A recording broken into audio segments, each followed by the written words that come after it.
Hi friends, இன்னைக்கு ஒரு இன்ட்ரெஸ்டிங்கான வீடியோ தான் பார்க்க போறோம்.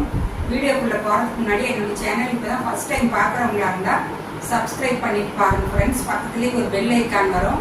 அதையும் நீங்க டச் பண்ணிட்டீங்கன்னா நான் போடுற வீடியோ எல்லாமே உங்களுக்கு உடனே நோட்டிஃபிகேஷன் கிடைச்சிடும்.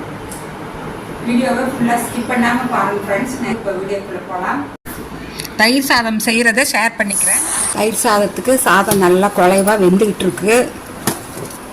பச்சரிசியில் 1 கிலோ அரிசி வாங்கி நல்லா கழுவி ஊற வச்சு பாருங்கள், 2ஆக போட்டு வேக வச்சு நல்லா குழைவாக வேகணும்.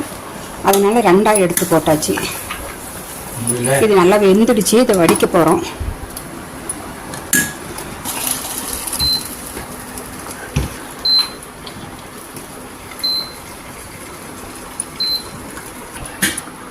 இது நல்லா கஞ்சி வடித்தாச்சு. இந்த பாத்திரத்தில் இருக்கிறதையும் இப்போ வடிச்சுக்க போகிறோம். இதுவும் நல்லா குழைவாக வெந்துடுச்சு. இதுவும் நல்லா குழைவாக வெந்து வடித்தாச்சு. தயிர் சாதத்துக்கு பாருங்கள், உப்பு, இதில் கடுகு, வெறும் கடுகு மட்டும், கடுகு இஞ்சி நல்லா 2-3 இன்ச்சுக்கு நல்லா சுத்தம் பண்ணி பொடியாக அப்படி கட் பண்ணி அதை மறுபடியும் நல்லா நச்சிக்கிட்டேன் உரலில் வச்சு. அப்புறம் பொடியாக கட் பண்ணால் கருவேப்பிலை, கொத்தமல்லி தாளித்து ரெடியாக கொஞ்சம் பெருங்காயம் போட்டு தாளிச்சிருக்கேன். சாதம் ரெடியாக இருக்குது. பால் நல்லா 1 லிட்டர் பாலுக்கு காய்ச்சி வச்சுருக்கேன். அதுங்க இதில் நல்லா 2 பேக்கெட் பால், 1 லிட்டர் பால் காய்ச்சி குறை போட்டு எடுத்து வச்சுருக்கேன். தயிராக்கி எப்படி செய்கிறதுன்னு உங்களுக்கு காமிக்கிறேன். நல்லா கரண்டியால் நல்லா இது மாதிரி ஸ்மாஷ் பண்ணிக்கலாம். சாப்பாட்டை நல்லா குழைவாக செஞ்சுக்கலாம்.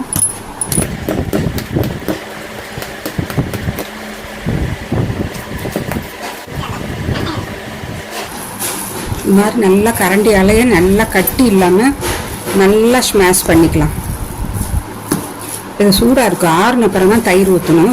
சுட தயிர் ஊற்றினா ரொம்ப புளிச்சு போயிடும். இப்போ நான் 2 பாத்திரத்தில் இதை ஷேர் பண்ணிக்க போகிறேன். அதுக்கு முன்னாடி இதை கொஞ்சம் பால் ஊற்றி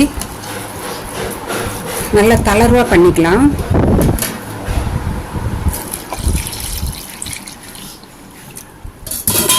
நல்லா 1 லிட்டர் பால் ஊற்றியாச்சு. 1/2 லிட்டர் பால் ஊற்றிருக்கேன், சாரி.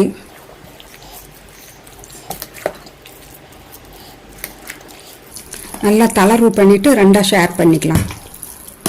எல்லா பாலும் ஊற்றினா தான் நல்லா தளர்வாகும். இப்போ முதல்ல உப்பு ஆட் பண்ணிக்கலாம். பாருங்கள், எதுவும் வாயில் வச்சு டேஸ்ட்டு பார்க்காம தான் செய்வேன். எல்லாமே ஒரு மதிப்பாக, உப்பு கூட கண் மதிப்பாக தான் போடுறேன். ஆனால் கச்சிதமாக இருக்கும் அங்கே பிரசாதம் கொடுக்குறப்ப எல்லாருக்கும். சுவாமிக்குன்னு செய்கிறதுனால புளிப்பும் இல்லாமல் நல்லா உப்பும் கச்சிதமாக இருக்கும்.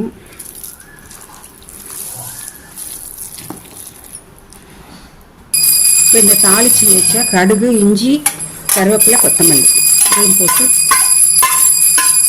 நல்லா கலந்துட்டு அப்புறம் 2ஆக பிரிச்சுக்கலாம். அப்போ தான் சீக்கிரமாக ஆறும். இதை 2 பாத்திரத்தில் பிரிச்சுக்கலாம். கொஞ்சம் சீக்கிரமாக ஆறுன அப்புறம் நம்ம தயிர் நல்லா ஆறுன அப்புறம் தான் தயிர் ஊற்றணும். சுட இருக்கிறப்ப ஊற்றினா இன்னும் புளிப்பை ஜாஸ்தி ஆகிடும். கோயிலுக்கு கொண்டு போய் பூஜை முடிஞ்சு எல்லாருக்கும் கொடுக்கறதுக்குள்ள ரொம்ப புளிப்பாயிடும் இந்த வெயிலுக்கு. முதல்ல பாலை ஊற்றி நல்லா தளர்வு பண்ணியாச்சு. அதனால் ஒரு கட்டி கூட இருக்காது. அப்புறம் தயிர் ஊற்றிட்டு பத்தலைன்னா மறுபடியும் மீதி இருக்கிற பால் எல்லாமே ஊற்றிக்கலாம். இது நல்லா ஆறட்டும்.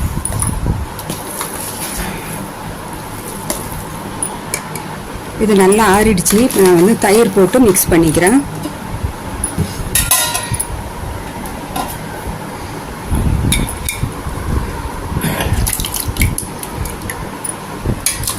ரெண்டு பாத்திரத்துலையும் பாதி பாதி ஊற்றியாச்சு தயிர்.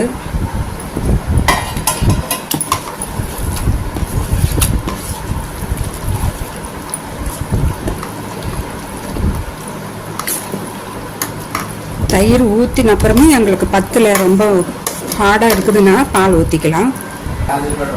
இது 2ஆவது பாத்திரம்.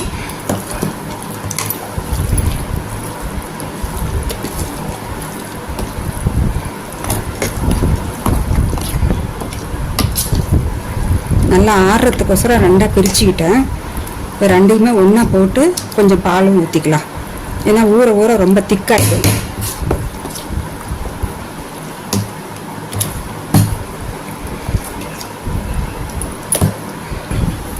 2 பாத்திரத்தில் இருக்கிறது நல்லா ஒன்றா போட்டாச்சு.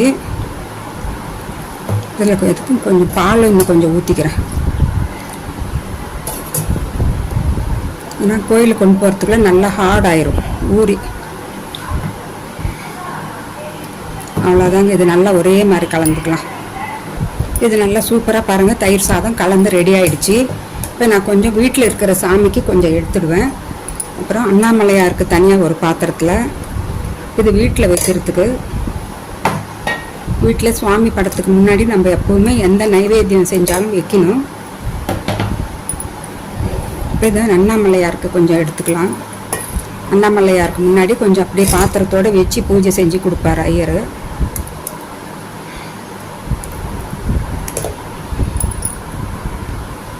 சுவாமிக்கு நைவேத்தியம் செய்கிறப்ப நம்ம வாயில் வச்சு டேஸ்ட் பார்க்காம செய்கிறது ரொம்ப பெரிய விஷயம்னு சொல்லுவாங்க.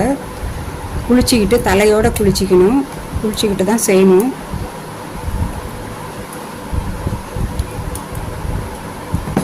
இன்னொரு பாத்திரத்தில் உண்ணாமலை அம்மனுக்கு எடுத்துக்கலாம்.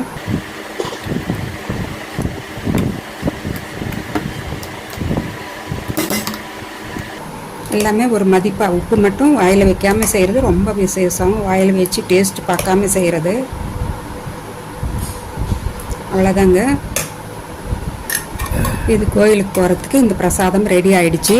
இதை தானம் கொடுக்குறவங்களுக்கு பிரிச்சுக்கலாம். 2 சுவாமிக்கும் ரெடி ஆகிடுச்சு. இந்த சாதத்தை நான் பாக்ஸில் போட்டுக்க போகிறேன் தானம் கொடுக்குறவங்களுக்கு. இந்த மாதிரி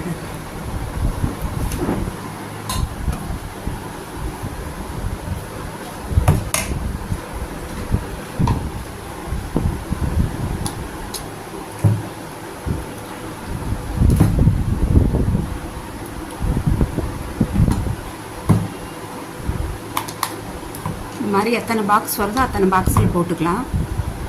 நல்லா விரும்பி வாங்கி சாப்பிடுவாங்க. புளிப்பே இல்லாமல் அவ்வளோ நல்லா இருக்குதுன்னு சொல்லுவாங்க. வீடியோ பிடிச்சிருந்தா ஒரு லைக் பண்ணுங்கள் ஃப்ரெண்ட்ஸ்.